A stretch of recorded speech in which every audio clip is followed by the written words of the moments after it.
പരിശുദ്ധ പരമ ദിവ്യകാരുണ്യത്തിന് നേരവും ആരാധനയും സ്തുതിയും പുകഴ്ചയും ഉണ്ടായിരിക്കട്ടെ. യേശു അനുഭവങ്ങളിൽ നമ്മൾ ആദ്യം കണ്ടത് ഇവൻ ആരാണ്, കാറ്റും കടലും പോലും ഇവനെ അനുസരിക്കുന്നല്ലോ. ഇനി ആ അനുഭവങ്ങളൊരു അടിസ്ഥാന അനുഭവങ്ങളിൽ നിന്ന് പിന്നീട് ജനങ്ങളുടെ അനുഭവങ്ങളിലേക്ക് സുവിശേഷം നമ്മുടെ ശ്രദ്ധയിൽ കൊണ്ടുവരുന്നുണ്ട്. ഞാൻ ആരാണെന്നാണ് ജനങ്ങൾ പറയുന്നത്. 10:16-13 യേശു കേസറിയ ഫിലിപ്പി പ്രദേശത്ത് എത്തിയപ്പോൾ ശിഷ്യന്മാരോട് ചോദിച്ചു, മനുഷ്യപുത്രൻ ആരെന്നാണ് ജനങ്ങൾ പറയുന്നത്? അവർ പറഞ്ഞു, ചിലർ സ്നാപയോഹന്നാൻ എന്നും മറ്റു ചിലർ ഏലിയ എന്നും വേറെ ചിലർ ജെറമിയ അല്ലെങ്കിൽ പ്രവാചകന്മാരിൽ ഒരുവനെന്നും പറയുന്നു. അപ്പൊ ജനങ്ങൾ അന്ന് മുതൽ പറയുന്നത് പ്രവാചകന്മാരിൽ ഒരുവനെന്നാ പറയണത്. ഇത് ശരിക്കും പറഞ്ഞാൽ നമ്മളും ചിലപ്പോൾ അറിയാതെ ഡയലൂട്ടായിട്ട് ജനങ്ങളെപ്പോലെ പല അവതാരങ്ങളിൽ ഒരാളാണ് യേശു എന്നുള്ള ധാരണ വരും. സഭയിൽ തന്നെ ചില പുരോഹിതന്മാരുടെ സംസാരം കേട്ടതൊക്കെ മനസ്സിലാകും ഇവർ യേശുവിനെ ഏകരക്ഷകനായിട്ട് ആന്തരികമായിട്ട് ബോധ്യപ്പെടാതെയാണ് ചുമ്മാ സംസാരിക്കുക. അതും ശരിയല്ലേ എന്ന് ചോദിച്ചുകൊണ്ട് ഇവർക്ക് ഇരുട്ടിത്തപ്പണം നമുക്ക് കാണാം. പക്ഷെ വിശ്വാസി ഒരിക്കലും ഇരുട്ടിത്തപ്പരുത്. അവിടെ വെച്ച് നിങ്ങൾക്ക് യേശുവിന് നഷ്ടപ്പെടും. നിങ്ങളെ ആൾക്കാരെല്ലാം ചേർത്ത് നിർത്താൻ വേണ്ടി, എല്ലാവരുടെയും തോളേക്ക് ഇടാൻ വേണ്ടി നമ്മുടെ വിശ്വാസത്തിൽ നിങ്ങൾ ഒത്തുതീർപ്പിന് തയ്യാറായിട്ട് എല്ലാം ദൈവമാണെന്നുള്ള കോൺസെപ്റ്റിലോട്ട് ചെല്ലും. ആര് ദൈവമായാലും നമുക്ക് പ്രശ്നമില്ല, നമുക്ക് കിട്ടിയാൽ മതി എന്നുള്ള ഭൗതിക ജീവികൾ എപ്പോഴും കർത്താവിനെ തെറ്റിദ്ധരിച്ചിട്ട് മറ്റുള്ളവരുമായിട്ട് ഒത്തുതീർപ്പിന് തയ്യാറാകും. വിശ്വാസിയുടെ ഏറ്റവും വലിയ വിഷയം ദാർശനികമായ ഒത്തുതീർപ്പാണ്. പ്രായോഗിക ദാർശനികമായ ഒത്തുതീർപ്പെന്ന് പറയുന്നത് പ്രാക്ടിക്കൽ എത്തൈസം എന്ന് പറയും. ദാർശനികമായിട്ട് അതും ശരിയാണ് ഇതും ശരിയാണ് അതുപോലൊരു അവതാരം യേശു എന്നൊക്കെ പറഞ്ഞാൽ നീ ഒരു കാലത്ത് യഥാർത്ഥ യേശുവിനെ നിനക്ക് കിട്ടത്തില്ല. കാരണം നീ ഇരുട്ടിലാണ്. പലരും യേശുവിനെ കുറിച്ച് പലതും പറയും. അത് അവരുടെ അജ്ഞതയെന്ന് എഴുതി തള്ളിയാൽ മതി. പക്ഷേ you should have your own firm convictions about who is Jesus Christ. ആരാണ് ജീസു എന്ന് നിനക്ക് ഒരു ബോധം ഉണ്ടാകണം. അതുകൊണ്ട് ഈശോ ചോദിക്കുന്ന ഒരു ചോദ്യമുണ്ട്, who do you say that I am? എടുത്ത് ശ്രുതിക്കട്ടെ. ഹല്ലേലൂയ. മത്തായി 16:15 അവൻ അവരോട് ചോദിച്ചു, എന്നാൽ ഞാൻ ആരെന്നാണ് നിങ്ങൾ പറയുന്നത്? അതാണ് വിഷയം. ഈശോ ഒരു വ്യക്തി ജനങ്ങൾ എന്തൊക്കെ പറഞ്ഞാലും അതല്ല വിഷയം. അവസാനം നമ്മൾ മറുപടി പറയേണ്ട ഒരു സമയമുണ്ട്. നീ എല്ലാവരുടെയും തോളെ കൈയിട്ട് എല്ലാവരുടെയും സൗഹൃദം കിട്ടാൻ വേണ്ടി അച്ഛന്മാർ തന്നെ തച്ചിരുന്നുണ്ട്. TV കണ്ടിട്ടില്ലേ സാംസ്കാരികമായിട്ട് യേശുവിനെ അവതരിപ്പിക്കണത്? യേശു സാംസ്കാരിക പുരുഷനൊന്നുമല്ല. നിത്യരക്ഷയ്ക്ക് വേണ്ടി ദൈവത്തിൻ്റെ കുഞ്ഞാടായ ദൈവം ലോകത്തിന് നൽകിയ വാഗ്ദാനമാണവൻ. അവൻ്റെ നാമത്തിലാണ് രക്ഷ. അത് പറയാൻ കുറേ ആൾക്കാർക്ക് ബുദ്ധിമുട്ടുണ്ടാകും. അത് പറഞ്ഞു കഴിയുമ്പോൾ ഇവൻ ആത്മീയവാദിയായി പോവും, മറ്റുള്ളവരെ ചേർത്ത് നിർത്തണില്ല, അവഗണിച്ചെന്നൊക്കെ പറയും. അതുകൊണ്ട് മറ്റുള്ളവരോട് കോംപ്രമൈസ്. അതുകൊണ്ടാണ് ബൈബിൾ പറയണത് അവർ അവസാന കാലങ്ങളിലാകുമ്പോൾ കേൾവിക്കിമ്പമുള്ള പ്രഭാഷകന്മാരെ വിളിച്ചു കൂട്ടുമെന്ന്. അന്നെടുത്ത് കേൾവിക്കിമ്പമുള്ള പ്രഭാഷകന്മാരെ വിളിച്ചു കൂട്ടുമെന്ന്. കേൾവിക്ക് ഇമ്പമുള്ള പ്രഭാഷകന്മാർ നിനക്ക് വിളിച്ചു കൂട്ടാം. പക്ഷേ നീ ക്രിസ്തുവിനെ ഒഴിവാക്കാൻ നോക്കിയാൽ അതൊക്കെ 10 മിനിറ്റ് മുമ്പ് ക്രിസ്തു നിന്നെ ഒഴിവാക്കിയിരിക്കും. കാര്യം എന്താണ്? നീ ക്രിസ്തുവിനുള്ളവനല്ല. ബൈബിള് മനുഷ്യനെ രണ്ടായിട്ട് തിരിക്കുന്നുണ്ട്. ക്രിസ്തുവിനുള്ളവനും ക്രിസ്തുവിന് ഇല്ലാത്തവനും. Take the word of God. 2 Timotheos 2 Timotheos 4:3 ജനങ്ങൾ ഉത്തമമായ പ്രബോധനത്തിൽ സഹിഷ്ണുത കാണിക്കാത്ത കാലം വരുന്നു. കേൾവിക്ക് ഇമ്പമുള്ളവയെ ആവേശം കൊള്ളുകയാൽ അവർ തങ്ങളുടെ അഭിരുചിക്ക് ചേർന്ന പ്രബോധകരെ വിളിച്ചുകൂട്ടും. അതാ വിഷയം. പല വേദികളിൽ നമുക്ക് മനസ്സിലാകും, പല വേദികളിലും അവർ യേശുവിനെ ഏക രക്ഷകനായിട്ട് ഏറ്റുപറയുന്നതിന് കൈയും കാലും വിറക്കുന്ന ഒത്തിരി വ്യാജ അഭിഷിക്തരെ ഞാൻ കണ്ടിട്ടുണ്ട്. എന്താ കാര്യം? അവരുടെ കൂട്ടുകെട്ടുകളൊക്കെ മുമ്പിൽ എങ്ങനെ യേശുക്രിസ്തുവിനെ ഇങ്ങനെ ഏകരക്ഷകനായിട്ട് പറയുമ്പോൾ മറ്റുള്ളവരെ ഒഴിവാക്കണ പോലെ അവർക്ക് തോന്നിയാൽ അവർ നമ്മളെ ഒഴിവാക്കുമെന്ന് പറഞ്ഞത് ഇതുപോലെ പേടിത്തൊണ്ണന്മാർ they should not get ordained. എന്താ കാര്യം? ഈ ഓർഡൈൻ ചെയ്തിരിക്കുന്നതിൻ്റെ പിന്നിലെന്ന് പറയുന്നത് ക്രിസ്തുവിന് വേണ്ടി സാക്ഷ്യം വഹിക്കാനുള്ള ധൈര്യമാണ്. ശരിക്കും അതിന് പറ്റുന്നില്ല എന്നുണ്ടെങ്കിൽ എല്ലാവരുടെ തോളെ കൈയിട്ടിട്ട് രക്ഷയെ അവരുടെ ആഗ്രഹപ്രകാരം ഡയലൂട്ട് ചെയ്യാനാണ് ഉദ്ദേശിക്കണമെന്നുണ്ടെങ്കിൽ അത് സാത്താൻ്റെ ജോലിയാണ്. ജനങ്ങൾ അങ്ങനെ പറയും. അതുകൊണ്ടാണ് ഈശോ ചോദിക്കേണ്ടത്, ഞാൻ ആരാണെന്നാണ് ജനങ്ങൾ പറയും. ജനങ്ങൾ അങ്ങനെ പറയും. ജനങ്ങൾ പറയണം, നമ്മളേറ്റ് പറയേണ്ട കാര്യമില്ല. We should our own conviction. അതുകൊണ്ടാണ് ഈശോ ചോദിക്കേണ്ടത്, ഞാൻ ആരാണെന്നാണ് നിങ്ങൾ പറയുന്നത്. ഇപ്പം പത്രോസ് പറയുന്ന ഒരു മറുപടി ഉണ്ട്. Take the word of God. ശ്രദ്ധിക്കട്ടെ. ഹല്ലേലൂയ, യേശുവേ ആരാധന ആരാധന, യേശുവേ നന്ദി, മഹത്വം മഹത്വം മഹത്വം മഹത്വം, ഹല്ലേലൂയ ഹല്ലേലൂയ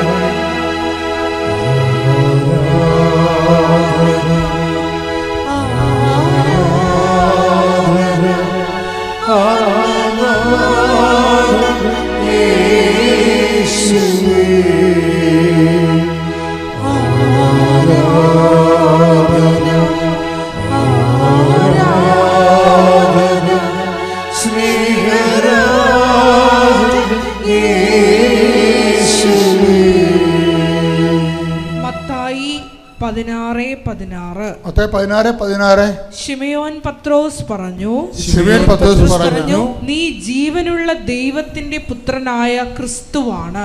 നീ ജീവനുള്ള ദൈവത്തിന്റെ പുത്രനായ ക്രിസ്തുവാണ്. ക്രിസ്തു എന്ന് പറയുമ്പോൾ എന്താണ്? അഭിഷിക്തൻ. അഭിഷിക്തൻ എന്ന് പറയുമ്പോൾ എന്താണ്? മിശിഹ. മിശിഹ എന്ന് പറയുമ്പോൾ എന്താണ്? മനുഷ്യൻ്റെ പാപത്തിന് വേണ്ടി പരിഹാരം ചെയ്താൽ ദൈവത്തെ പ്രസാദിപ്പിക്കാൻ കഴിയുമെന്നുള്ള രീതിയിൽ ദൈവം ബലിവസ്തുവായിട്ട്, രക്ഷാകര ബലിവസ്തുവായിട്ട് ദൈവം അംഗീകാര മുദ്ര ചാർത്തി അഭിഷേകം ചെയ്യുന്ന ആളിൻ്റെ പേരാണ് ക്രിസ്തു. അങ്ങനെ ഒരാൾ മാത്രമേ ഉള്ളൂ. രണ്ട് ക്രിസ്തുവില്ല, രണ്ട് ദൈവമില്ല, അങ്ങനെ ഒരാൾ മാത്രമേ ഉള്ളൂ. അതുകൊണ്ട് you are Christ, the son of the living God. നീ ജീവനുള്ള ദൈവത്തിൻ്റെ പുത്രനായ ക്രിസ്തുവാണെന്ന് പറയും. അപ്പം ക്രിസ്തു എന്ന് പറയുന്നത് വീണ്ടെടുപ്പുകാരനാണ്, നമ്മുടെ പാപത്തിന് പരിഹാരം ചെയ്തവനാണ്. അവനെൻ്റെ പേര് രക്ഷകനെന്ന് പറയും നമ്മൾ. അപ്പോൾ അത് ഏക രക്ഷകനാണ്, അല്ല പല രക്ഷകന്മാരൊന്നുമില്ല. ഇവിടെ പല കോൺസ്പിറസിയിലും വരണത് എന്താണ്? പല രക്ഷകന്മാരെന്ന് പറയും. അപ്പോൾ മറ്റുള്ളവരെ അക്കോമഡേറ്റ് ചെയ്യാൻ വേണ്ടി എന്താണ്, ആൾക്കാരുമായിട്ട് ഒരു ഐക്യം ഉണ്ടാക്കാൻ വേണ്ടിയും ക്രിസ്തുവിനെ മാറ്റി നിർത്തിക്കൊണ്ട് മാനുഷികമായ മതേതര ഐക്യം ഉണ്ടാക്കാനുള്ള വ്യാജ കൂട്ടുകെട്ടുകളും അതുപോലെയുള്ള പ്രവർത്തനങ്ങളും ഈ കാലഘട്ടത്തിൻ്റെ ഒരു ബാധ്യതയാണ് ശരിക്കും പറഞ്ഞാൽ. അതിൻ്റെ കാരണം വെച്ച് കഴിഞ്ഞാൽ ഈ ലോകത്തിലെ മനുഷ്യ സാഹോദര്യത്തിൻ്റെ പേരിൽ ക്രിസ്തുവിനെ പുറത്ത് നിർത്തിക്കൊണ്ട് മനുഷ്യന്മാരുടെ ഇടയിൽ ഒരു സാഹോദര്യം ഉണ്ടാക്കുന്ന ഉദ്ദേശം സഭയുടേതല്ല. സഭയ്ക്ക് വിരുദ്ധമായൊരു ശക്തിയുടെ ചട്ടുകമായി നമ്മൾ മാറുമ്പോഴാണ് അങ്ങനെയുള്ള ആശയങ്ങൾ നമ്മുടെ ഇടയിൽ നിന്ന് തന്നെ പ്രചരിക്കപ്പെടുന്നത്. അത് മനസ്സിലാക്കാനുള്ള കഴിവും വിവേചനവും ഒരു സത്യവിശ്വാസിക്ക് ഉണ്ടാകണം. ശ്രുതികട്ടെ. ഹല്ലേലൂയ, ഹല്ലേലൂയ, ഹല്ലേലൂയ, ഹല്ലേലൂയ. ഈശോയ്ക്കും പരിശുദ്ധ അമ്മയ്ക്കും 1000 നന്ദി. എൻ്റെ പേര് ഓന വർഗീസ്. ഞങ്ങൾ ഫാമിലിയായിട്ട് UK താമസിക്കുന്നത്. ഇതെൻ്റെ ഹസ്ബൻഡ് മിഥുൻ ജോർജ്, മക്കളാണ് ലിയോൺ ആൻഡ് ലൈറിൻ. ഞങ്ങൾ കോതമംഗലം കോഴിപ്പള്ളി ലിറ്റിൽ ഫ്ലവർ ഇടവക അംഗങ്ങളാണ്. കഴിഞ്ഞ 4 വർഷമായിട്ട് ഞങ്ങൾ UK ഫാമിലിയായിട്ട് താമസിക്കുന്നത്. ഞങ്ങളുടെ ജീവിതത്തിൽ പരിശുദ്ധ അമ്മയുടെ ഇടപെടലുകളുണ്ടായ 2 വർഷങ്ങളായിരുന്നു കഴിഞ്ഞു പോയത്. കൃപാസനത്തിനെക്കുറിച്ച് ആദ്യമായിട്ട് അറിയുന്നത് സോഷ്യൽ മീഡിയ വഴിയാണ്.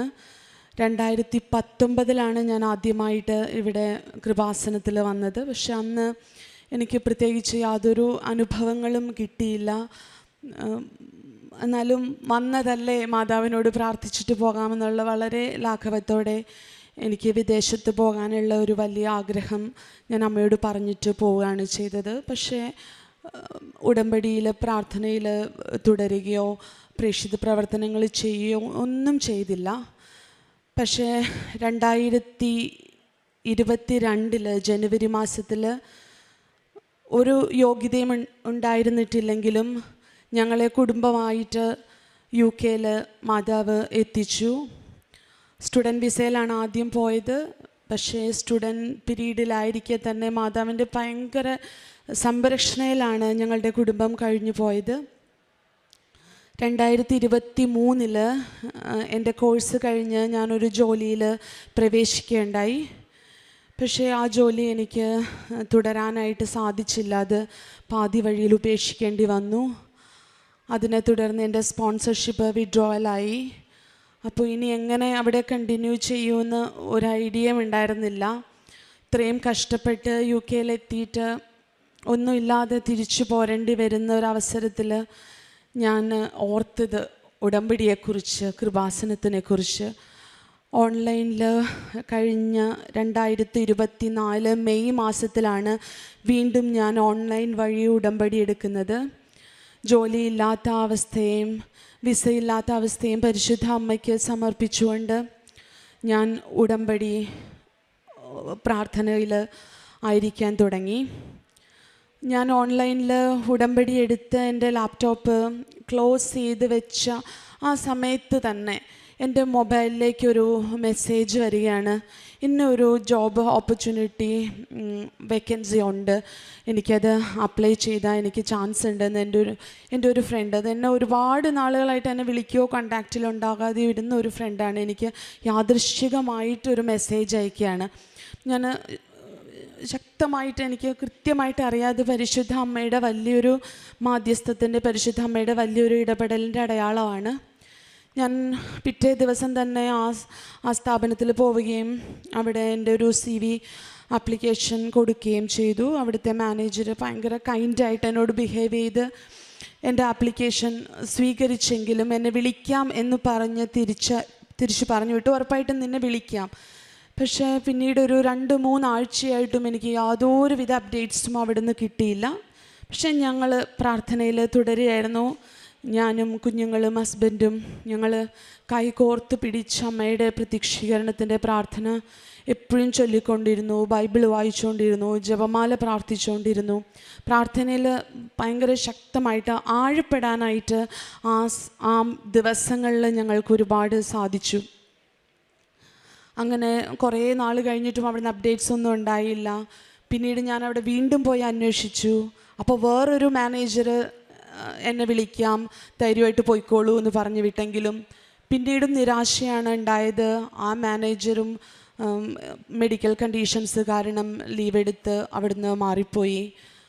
പിന്നീട് 2-3 മാസത്തോളം എനിക്ക് യാതൊരു അപ്ഡേറ്റ്സും ഉണ്ടായില്ല. വേറെ ജോലികളിലൊന്നും എനിക്ക് ആപ്ലിക്കേഷൻ കൊടുത്തതൊന്നും സക്സസ്ഫുള്ളായില്ല. പക്ഷേ ഞാൻ പ്രാർത്ഥിച്ചുകൊണ്ടേയിരുന്നു. ഇതിനിടയിൽ എൻ്റെ പാരൻസ് ഇവിടെ വന്ന് തീർത്ഥാടന ഉടമ്പടി എടുത്തു. എൻ്റെ ഡാഡി ഇവിടെ ഉടമ്പടി തുടങ്ങി പ്രാർത്ഥിച്ചു. അവരും ഞങ്ങൾക്ക് വേണ്ടി ശക്തമായിട്ട് പ്രാർത്ഥിച്ചുകൊണ്ടിരുന്നു. അങ്ങനെ പ്രാർത്ഥിച്ചുകൊണ്ടിരുന്ന ആ സമയത്ത് ഒരു 3 മാസത്തിന് ശേഷം അതേ മാനേജർ എന്നെ വിളിച്ചിട്ട് എനിക്ക് അവിടെ ഇൻ്റർവ്യൂവിന് എന്നെ ഇൻവൈറ്റ് ചെയ്യേണ്ടായി. പക്ഷേ അവർ ഇൻ്റർവ്യൂ സക്സസ്ഫുള്ളി കംപ്ലീറ്റഡ് ആയി എന്ന് പറഞ്ഞെങ്കിലും എനിക്കവിടെ പാർട്ട് ടൈം ആയിട്ട് മാത്രമാണ് ആ ഒരു സമയത്ത് ജോലി സ്റ്റാർട്ട് ചെയ്യാൻ പറ്റുന്നുണ്ടായിരുന്നുള്ളൂ. കാര്യം അവരുടെ ക്യൂവിൽ ഒരുപാട് പേര് സ്പോൺസർഷിപ്പിന് വേണ്ടിയിട്ട് വെയിറ്റിങ്ങിലായിരുന്നു. അപ്പോൾ എന്നോട് പറഞ്ഞു സ്റ്റാർട്ട് ചെയ്യുക, അവിടുത്തെ ആ ഒരു കമ്പനിയിലെ എക്സ്പീരിയൻസ് വെച്ചിട്ട് എനിക്ക് അവർക്ക് സ്പോൺസർഷിപ്പ് പിന്നീട് തരാൻ പറ്റും. അപ്പോഴും ഞാൻ ഉടമ്പടിയിൽ ശക്തമായിട്ട് വിശ്വസിച്ചു. അപ്പോൾ അമ്മ മാതാവ് അത് തരാതിരിക്കില്ല. അതുകൊണ്ട് ഞാൻ ആ പാർട്ട് ടൈം ജോലി 20 hours a week അത് മാത്രമായിരുന്നു അന്നേരം എനിക്ക് കിട്ടിയ ജോലി. പക്ഷെ അത് ഞാൻ സന്തോഷത്തോടെ വിശ്വാസത്തോടെ സ്വീകരിച്ചു. അങ്ങനെ 2 മാസം ആ കമ്പനിയിൽ ജോലി ചെയ്തുകൊണ്ടിരിക്കെ വളരെ സങ്കടകരമായിട്ട് ആ ജോലിയും എനിക്ക് നഷ്ടപ്പെടേണ്ട ഒരവസ്ഥ വന്നു. കാരണം എൻ്റെ പ്രീവിയസ് ഉണ്ടായിരുന്ന സ്പോൺസർഷിപ്പ് വിഡ്രോ ചെയ്തിട്ട് അപ്പോഴത്തേക്കും ഒരു 3-4 മാസമായിട്ടുണ്ടായിരുന്നു.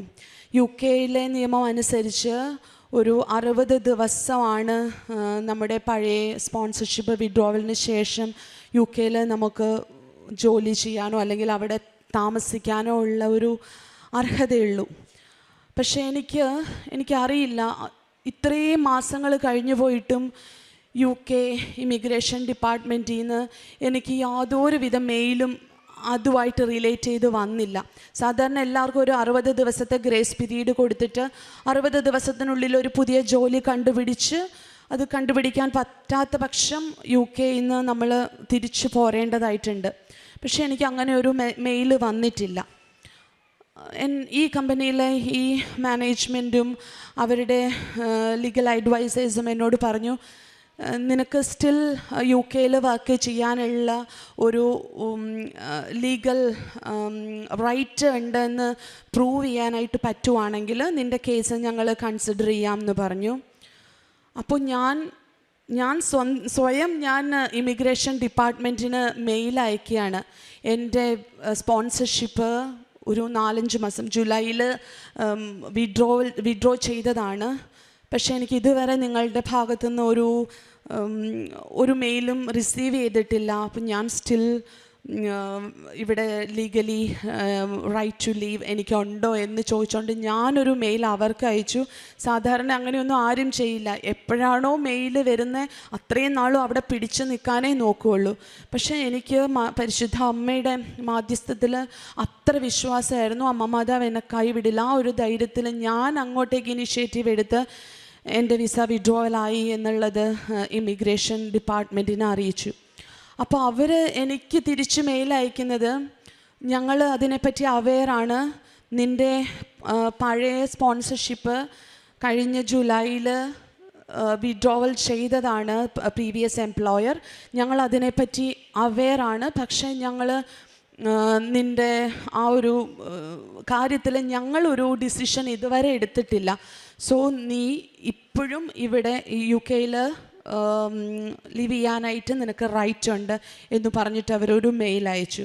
അപ്പോൾ ആ മെയിൽ മതിയാകുമായിരുന്നു എനിക്ക് ഈ പറയുന്ന കമ്പനിയിൽ ആ ജോലി എനിക്ക് കിട്ടാനായിട്ട്. ഞാൻ ആ മെയിൽ അവർക്ക് ഫോർവേഡ് ചെയ്ത് കൊടുത്തു. ഇപ്പോൾ എനിക്കിവിടെ താമസിക്കാനും ജോലി ചെയ്യാനുള്ള റൈറ്റ് ഉണ്ടെന്നുള്ളൊരു പ്രൂഫായിരുന്നു ആ മെയിൽ. പക്ഷെ വീണ്ടും ആ കമ്പനി ആ മെയിലും റിജക്റ്റ് ചെയ്യാണ് ചെയ്തത്. അവർ ഫൈനലി എനിക്കൊരു മെയിൽ അയച്ചു, നീ കേൾക്കാൻ ആഗ്രഹിച്ച ഒരു ന്യൂസ് അല്ല ഈ മെയിലിൽ എനിക്ക് ഷെയർ ചെയ്യാനുള്ളത്. പക്ഷേ അൺഫോർച്ചുനേറ്റ്ലി നിൻ്റെ ആപ്ലിക്കേഷൻ സ്പോൺസർഷിപ്പിനുള്ള നിൻ്റെ ആപ്ലിക്കേഷൻ ഞങ്ങൾക്ക് പല കാരണങ്ങൾ കൊണ്ട് സ്വീകരിക്കാൻ പറ്റില്ല. Best wishes for your future എന്നൊക്കെ പറഞ്ഞിട്ട് വളരെ ഡിസപ്പോയിൻറ്റഡ് ആയിട്ടുള്ള ഒരു ഇമെയിൽ എനിക്ക് റിസീവ് ചെയ്തു. അതോടെ ഞാൻ തീരുമാനിച്ചു, ഉറപ്പായിട്ടും ഞങ്ങൾക്ക് ഇനി അവിടെ ഒരു കാര്യം, ഈ 6 മാസത്തോളവും ഞാൻ ഈ ഒരു കമ്പനി എനിക്ക് ജോലി തരും, ഇവർക്ക് ഈ ഒരു പേപ്പർ വാങ്ങിച്ചു കൊടുത്താൽ എനിക്ക് ജോലി കിട്ടും എന്നുള്ളൊരു പ്രതീക്ഷയിലായിരുന്നു ഞാൻ. വേറെ ജോലികൾ സെർച്ച് ചെയ്യുന്നതൊക്കെ കംപ്ലീറ്റ്ലി സ്റ്റോപ്പ് ചെയ്തിട്ടുണ്ടായിരുന്നു. കാര്യം ഈ ജോലിയിലേക്ക് പരിശുദ്ധ അമ്മ എന്നെ കൈപിടിച്ച് നടത്തുന്നതായിട്ട് എപ്പോഴും എനിക്ക് ഫീൽ ചെയ്യുമായിരുന്നു. അപ്പോൾ അതുകൊണ്ട് ഞാൻ വേറെ ജോലി ഒന്നും ഈ ഒരു 6 മാസത്തിനുള്ളിൽ ട്രൈ ചെയ്തുമില്ല. ഈ ഒരു ജോലിക്ക് വേണ്ടിയിട്ട് തന്നെ വെയിറ്റ് ചെയ്യായിരുന്നു. അപ്പോൾ ഉറപ്പിച്ചു. ഒരു ഡിസംബറൊക്കെ ആയപ്പോഴത്തേക്കും എനിക്ക് ഫൈനൽ മെയിൽ വന്നു. അപ്പോൾ ഞാൻ മനസ്സുകൊണ്ട് തയ്യാറെടുത്തു, ഞങ്ങൾ തിരിച്ചു പോരുകയാണ്. ഞാൻ പേരൻസിനെയൊക്കെ വിളിച്ചു പറഞ്ഞു, ഞാൻ എൻ്റെ മാക്സിമം ട്രൈ ചെയ്തു, പക്ഷേ ഇനി പറ്റില്ല.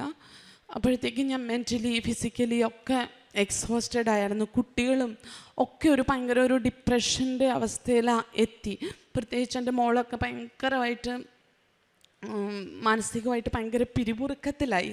കാര്യം എന്നും അവൾ കാണുന്നത് അവളുടെ പപ്പയും അമ്മയും ഇങ്ങനെ സ്ട്രഗിൾ ചെയ്യുന്നതാണ്, എന്നും സങ്കടപ്പെടുന്നതാണ്. അപ്പോൾ അവരും മനസ്സുകൊണ്ട് മടുത്തു.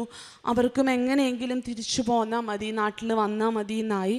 അപ്പം ഞങ്ങൾ തീരുമാനിച്ചു, ഞങ്ങൾ നാട്ടിലേക്ക് പോരാനുള്ള, നാട്ടിൽ വന്നിട്ട് താമസിക്കാനുള്ള വീട് ശരിയാക്കുന്നു, ഞങ്ങളുടെ ബാഗ് പാക്ക് ചെയ്യുന്നു, അങ്ങനെ എല്ലാം സ്റ്റാർട്ട് ചെയ്തു. അപ്പോൾ എനിക്ക് യാതൊരു മുൻ പരിചയവുമില്ലാത്ത അവിടുത്തെ പ്രെയർ ഗ്രൂപ്പുകളിലൊക്കെ ഞാൻ പങ്കെടുക്കുമായിരുന്നു. പ്രത്യേകിച്ച് അഭിഷേകാഗ്നിയുടെയൊക്കെ ഗ്രൂപ്പുകളൊക്കെ ഉണ്ട്. അപ്പോൾ അതിലൊക്കെ ഞാൻ പങ്കെടുക്കുമായിരുന്നു. അപ്പോൾ അതിലുള്ള ഒരു ആൻറ്റി, സരാമ ആൻറ്റി എന്നോട് പറഞ്ഞു, ഇന്നൊരു സ്ഥലത്ത് നിനക്കൊരു ജോലിക്കുള്ള സാധ്യത ഞാൻ കാണുന്നു, നന്നായിട്ട് പ്രാർത്ഥിച്ചോളൂ, ബാക്കിയെല്ലാം ഈശോയ്ക്ക് വിട്ടുകൊടുക്കുക, പരിശുദ്ധ അമ്മ വഴി നടത്തുന്ന പോലെ വരട്ടെ, പോകാനാണ് ഈശോയുടെ ഇഷ്ടമെങ്കിൽ അതിന് നിന്നെ തന്നെ വിട്ടുകൊടുക്കുക. ഞാൻ പറഞ്ഞു, തീർച്ചയായിട്ടും ഈശോയ്ക്ക് അതാണ് ഇഷ്ടമെങ്കിൽ ഞാൻ ഇനി ഒരിക്കലും വാശി പിടിക്കില്ല. അപ്പോൾ ലാസ്റ്റ് ട്രൈ എന്ന പോലെ ഞാൻ ഇവർ പറഞ്ഞ ഈ സ്ഥലത്ത് ജോലിക്ക് അപ്ലൈ ചെയ്തു. ഇൻ്റർവ്യൂവിന് പോയി, ഇൻ്റർവ്യൂ അറ്റൻഡ് ചെയ്തു. വെരി നെക്സ്റ്റ് ഡേ എനിക്ക് COS അവിടെ നിന്ന് കിട്ടുകയാണ്. ഇതിന് മുന്നേ കണ്ട് പരിചയമില്ല, കേട്ട് പരിചയമില്ലാത്തൊരു സ്ഥലം, ആളുകൾ, പക്ഷേ ഒരു നിബന്ധനകളും ഇല്ലാതെ എനിക്ക് COS കിട്ടി. എൻ്റെ റെഫറൻസിങ് ഒക്കെ കംപ്ലീറ്റ് ചെയ്തു. വിത്തിൻ 1 വീക്ക് എൻ്റെ വിസ ശരിയായി, എനിക്ക് ജോലിയിൽ പ്രവേശിക്കാനുള്ള ഡേറ്റ് കിട്ടി. അതിനുശേഷം ഞാൻ ഇവരുടെ വിസയും വെച്ചു. ഇവരും പഴയ വിസ ലീഗലി തീർന്നിട്ടുണ്ടായിരുന്നു. അപ്പോൾ ഇവർക്കും അവിടെ കണ്ടിന്യൂ ചെയ്യണമെങ്കിൽ വീണ്ടും വിസ വേണം. അപ്പോഴും റൂൾസൊക്കെ മാറിയിട്ടുണ്ടായിരുന്നു. ഡിപ്പെൻഡൻറ്റ് വിസയ്ക്ക് തടസ്സങ്ങളുണ്ട് എന്നൊക്കെ കേൾക്കുന്നുണ്ടായിരുന്നു. പക്ഷേ പരിശുദ്ധ അമ്മ ഞങ്ങളെ കൈവിട്ടില്ല. ഞങ്ങൾ പ്രാർത്ഥിച്ചതിൻ്റെ, ഞങ്ങൾ അമ്മയുടെ കയ്യിൽ മുറുകെ പിടിച്ചതിൻ്റെ ആ ഒരു കാരുണ്യം അമ്മ ഞങ്ങളുടെ ജീവിതത്തിൽ ചൊരിഞ്ഞുകൊണ്ടേയിരുന്നു. ഇവരുടെ വിസയും അന്ന് എന്നാണോ അപ്ലൈ ചെയ്തത് അന്ന് തന്നെ ഇവരുടെ വിസയും ശരിയായി. പരിശുദ്ധ അമ്മയ്ക്കും ഈശോയ്ക്കും കോടാനുകോടി നന്ദി പറയുന്നു. അതിനുശേഷം ഈ പറയുന്ന ജോലി സ്ഥലത്തും എനിക്ക് ഒരുപാട് സ്ട്രഗിൾസ്, ഒരുപാട് ചലഞ്ചസ് നേരിടേണ്ടി വന്നിട്ടുണ്ട്. പക്ഷേ പരിശുദ്ധ അമ്മ എന്നെ ശക്തിപ്പെടുത്തുന്നു. അത് സാഹചര്യങ്ങളെല്ലാം അത്ഭുതകരമായിട്ട് എനിക്ക് അനുകൂലമായിട്ട് എനിക്ക് വർക്ക് ചെയ്യാനുള്ള എല്ലാ സാഹചര്യങ്ങളും ഒരുക്കി തന്നുകൊണ്ട് പരിശുദ്ധ അമ്മ ഞങ്ങളുടെ ഡേ ടു ഡേ ലൈഫിൽ ഞങ്ങളുടെ കൈ പിടിച്ച് ഞങ്ങളെ അമ്മയോട് ചേർത്ത് നിർത്തിക്കൊണ്ട് അമ്മയുടെ നീല അങ്കിക്കുള്ളിൽ പൊതിഞ്ഞു പിടിച്ചുകൊണ്ട് ഞങ്ങളെ സംരക്ഷിച്ചു പോരുന്നു. ഓൺലൈൻ ഉടമ്പടി വെച്ചപ്പോൾ നിയോഗങ്ങൾ എഴുതിയ കൂട്ടത്തിൽ അവസാനത്തെ ഒരു നിയോഗമായിട്ട്, 5ാമത്തെ നിയോഗമായിട്ട് ഞാൻ വെറുതെ എഴുതി ചേർത്തൊരു നിയോഗമാണ്. കഴിഞ്ഞ 16 വർഷങ്ങളായിട്ട് ഞങ്ങളൊരു വാടക വീട്ടിലായിരുന്നു. അപ്പോൾ ഉടമ്പടി എടുത്ത സമയത്ത് ഒരു വീടിന് വേണ്ടിയിട്ട് സ്വപ്നം കാണാനോ വീടിന് വേണ്ടിയിട്ട് പ്രാർത്ഥിക്കാനോ ഉള്ള ഒരു മാനസികാവസ്ഥയിലായിരുന്നില്ല ഞങ്ങളുടെ അപ്പോഴത്തെ ഒരു ഏറ്റവും വലിയ ആവശ്യവും ആഗ്രഹവും അവിടെ എങ്ങനെയെങ്കിലും നിലനിന്ന് പോവുക, അവിടെ സർവൈവ് ചെയ്യുക എന്നുള്ളത് മാത്രമായിരുന്നു. അപ്പോൾ ഒട്ടും പ്രതീക്ഷയില്ലാതെ വെറുതെ ഞാൻ എഴുതി ചേർത്ത ഒരാഗ്രഹമാണ് ഞങ്ങൾക്ക് സ്വന്തമായിട്ടൊരു ഭവനം വേണം എന്നുള്ളത്. പക്ഷേ പരിശുദ്ധ അമ്മ അത് കൺസിഡർ ചെയ്തു. ഈ പ്രാവശ്യം ഞങ്ങൾ കുടുംബമായിട്ട് ഞങ്ങൾ വന്നിരിക്കുന്നത് ഞങ്ങളുടെ വീടിൻ്റെ വെഞ്ചിരിപ്പിന് വേണ്ടിയിട്ടായിരുന്നു. പരിശുദ്ധ അമ്മ ഞങ്ങൾക്ക് സ്വപ്നം കാണാൻ പോലും പറ്റാത്ത അത്ര മനോഹരമായിട്ടുള്ള ഒരു ഭവനം നൽകി 16 വർഷത്തെ ഞങ്ങളുടെ വാടക വീട്ടിലെ ജീവിതത്തിന് സന്തോഷമായിട്ട് ഞങ്ങൾക്കൊരു ഗിഫ്റ്റ് തന്നു. ഒത്തിരി ഒത്തിരി നന്ദി പരിശുദ്ധ അമ്മയ്ക്കും ഈശോയ്ക്കും. ഹസ്ബൻഡ് അതുപോലെ എനിക്ക് ജോലി കിട്ടി, ഞാൻ പുതിയ സ്ഥലത്തേക്ക് പോയപ്പോൾ ഒരുപാട് ആശങ്കകളുണ്ടായിരുന്നു. എനിക്ക് അവിടേക്ക് പോകാൻ പേടിയായിരുന്നു സത്യം പറഞ്ഞ കാര്യം. ഹസ്ബൻഡിന് പുതിയ ജോലി കണ്ടുപിടിക്കണം, മക്കൾക്ക് പുതിയ സ്കൂൾ കണ്ടുപിടിക്കണം, താമസിക്കാനുള്ള വീട് കണ്ടുപിടിക്കണം. ഇതൊക്കെ ആ ഒരു സാഹചര്യത്തിൽ ഞാൻ ഭയങ്കര എക്സോസ്റ്റഡ് ആയിരുന്നു, മെൻ്റലി ഫിസിക്കലി ഒക്കെ. അപ്പോൾ ഇതൊക്കെ എങ്ങനെ സാധിക്കും എന്ന് അറിയില്ലാതെ, പക്ഷേ ഞാൻ പറഞ്ഞു പരിശുദ്ധ അമ്മ പറയുന്ന സ്ഥലമാണ്, പരിശുദ്ധ അമ്മ കാണിച്ചു തരുന്ന സ്ഥലമാണ്, ഞങ്ങൾ അങ്ങോട്ടേക്ക് പോവുകയാണ്, അമ്മയുടെ കൈ പിടിച്ചിട്ട് പോവുകയാണ് എന്ന് പറഞ്ഞ് ഞങ്ങൾ അവിടെ ചെന്നു. പക്ഷേ അമ്മ എല്ലാം ഒരുക്കി വെച്ചിട്ടുണ്ടായിരുന്നു ഞങ്ങൾക്ക് താമസിക്കാനായിട്ട്. ഭയങ്കര പോസിറ്റിവിറ്റി നിറഞ്ഞ ഒരു ഭവനം അമ്മ ഒരുക്കി വെച്ചിട്ടുണ്ടായിരുന്നു. ഞാൻ കണ്ടിട്ടില്ല, സംസാരിച്ചിട്ടില്ലാത്തൊരു ഫാമിലി ആയിട്ട് ഞങ്ങളെ പരിചയപ്പെടുത്തി. ഞങ്ങൾക്ക് അവരുടെ വീട്ടിലാണ് ഞങ്ങൾ ഇപ്പോൾ താമസിക്കുന്ന. വളരെ പരിശുദ്ധ അമ്മയുടെ സാന്നിധ്യമൊക്കെ ഫീൽ ചെയ്യുന്ന വളരെ മനോഹരമായിട്ടുള്ളൊരു വീടാണ്. അതുപോലെ കുഞ്ഞുങ്ങളുടെ സ്കൂള് അമ്മ ഒരുക്കി തന്നു. ഹസ്ബൻഡിൻ്റെ ജോലി ഒരു യോഗ്യതയും ഉണ്ടായിരുന്നിട്ടില്ല എങ്കിൽ കൂടി വളരെ നല്ലൊരു റെസ്റ്റോറൻറ്റിൻ്റെ ഹെഡ് ഷെഫായിട്ട് പരിശുദ്ധ അമ്മ എൻ്റെ ഹസ്ബൻഡിന് ജോലി ശരിയാക്കി. ഞങ്ങൾ വളരെ സന്തോഷമായിട്ട് സമൃദ്ധി നിറഞ്ഞൊരു ജീവിതം പരിശുദ്ധ അമ്മ ഞങ്ങൾക്ക് തന്നു.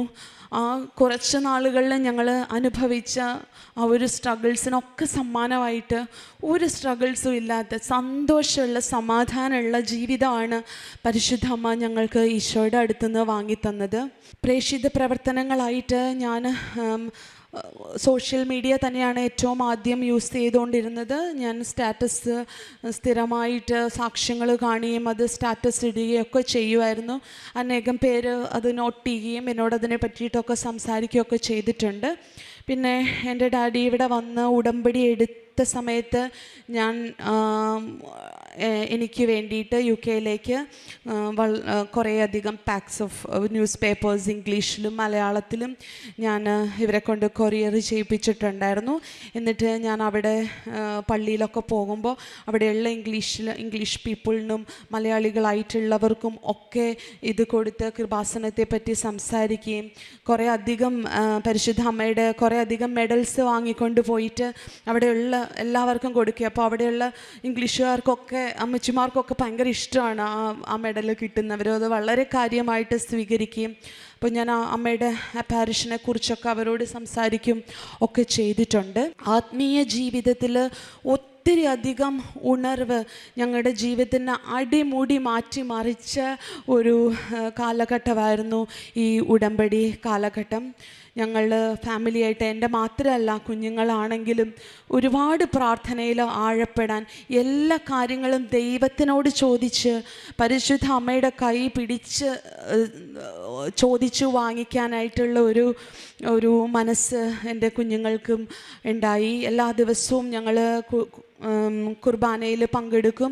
ഇംഗ്ലീഷ് മാസ് ആണെങ്കിലും ഞങ്ങൾ 45 മിനിറ്റ് നടന്ന് വേണമായിരുന്നു ഞങ്ങൾ ആദ്യം താമസിച്ച സ്ഥലത്ത് പള്ളിയിൽ പോകാൻ. പക്ഷേ എൻ്റെ കുഞ്ഞുങ്ങൾ എൻ്റെ കൂടെ വരുമായിരുന്നു. സ്കൂൾ ഇല്ലാത്ത എല്ലാ ദിവസവും വെക്കേഷൻ സമയത്തൊക്കെ എല്ലാ ദിവസവും രാവിലെ അങ്ങോട്ടും ഇങ്ങോട്ടും നടന്ന് കുഞ്ഞുങ്ങൾ ഉൾപ്പെടെ ഞങ്ങൾ എല്ലാ ദിവസവും കുർബാനയിൽ പങ്കുകൊണ്ടു. കുടുംബ പ്രാർത്ഥന, പ്രതീക്ഷീകരണ പ്രാർത്ഥന, ബൈബിൾ വായന എല്ലാത്തിലും നന്നായിട്ട് സമർപ്പണത്തോടു കൂടി ചെയ്യാനായിട്ട് സാധിച്ചു. പരിശുദ്ധ അമ്മ ഞങ്ങളുടെ ജീവിതത്തിൽ ഒരുപാട് അനുഗ്രഹങ്ങൾ വാരിക്കോരി തന്നുകൊണ്ടിരിക്കുകയാണ്. ബൈബിൾ വായന, കുടുംബ പ്രാർത്ഥന, കൊന്ത എല്ലാം ഉണ്ട്. ഈ കൊന്ത ഞാൻ എപ്പോഴും കയ്യിൽ സൂക്ഷിക്കും, ഒരിക്കലും ഇത് കയ്യിൽ നിന്ന് മാറ്റത്തില്ല. ഈ പറഞ്ഞ പോലെ ആ പരിശുദ്ധ അമ്മയുടെ കയ്യിൽ മുറുകെ പിടിച്ചിരിക്കുന്ന ഒരു ഫീലാണ് എനിക്ക് ഈ കൊന്ത കയ്യിൽ പിടിക്കുമ്പോൾ. ഈ കൊന്ത പിടിച്ചാണ് ഞാൻ അവിടെ സർവൈവ് ചെയ്തത്. പരിശുദ്ധ അമ്മ എന്നെ ഒരുപാട് ചേർത്ത് പിടിക്കുന്നുണ്ട്. എനിക്ക് എപ്പോഴും അത് എക്സ്പീരിയൻസ് ചെയ്യാൻ പറ്റുന്നുണ്ട്. ഈ അനുഗ്രഹങ്ങൾ ഞങ്ങളുടെ ജീവിതത്തിൽ തന്ന് അമ്മയുടെ പ്രതീക്ഷീകരണത്തിൻ്റെ സാക്ഷികളാക്കി എന്നെയും എൻ്റെ കുടുംബത്തിനെയും മാറ്റിയ പരിശുദ്ധ അമ്മയ്ക്കും ഈശോയ്ക്കും 1000 നന്ദി പറഞ്ഞുകൊണ്ട് ഞാൻ എൻ്റെ സാക്ഷ്യം ഇവിടെ നിർത്തുന്നു.